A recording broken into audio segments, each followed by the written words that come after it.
বন্ধুরা, আমি এখন আছি বিশ্বের দীর্ঘতম সমুদ্র সৈকত কক্সবাজারে। সকালবেলা কক্সবাজার সূর্যের প্রথম আলো যখন নরম ঢেউ ছুঁয়ে যায়, মনে হয় যেন প্রকৃতি নিজের হাতে আঁকা এক অপূর্ব চিত্রকর্ম দেখাচ্ছে আমাদের।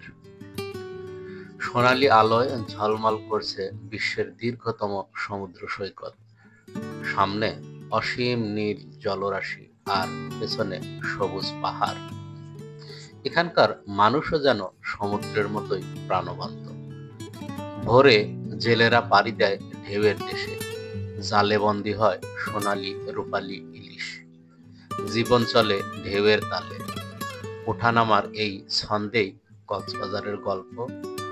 লাবণী পয়েন্টে তরুণদের হাসি, ইনানি নীল পাথরে সূর্যের প্রতিফলন, আর হিমছড়ির ঝর্ণায় ঝরে পড়া ঠান্ডা জল, সব মিলিয়ে এক রঙিন স্বপ্নের জগৎ। বিকেলবেলা কক্সবাজার, সূর্য যখন ধীরে ধীরে নেমে যায় সমুদ্রের বুকে, আকাশ রং বদলায়, কমলা থেকে লাল, লাল থেকে সোনালি। মনে হয় সমুদ্র নিজেই গেয়ে উঠছে বিদায়ের গান। রাত নামলে কক্সবাজারের রূপ বদলে যায়। হাজার আলোয় ঝলমল করে সৈকতের ধারের শহরটা।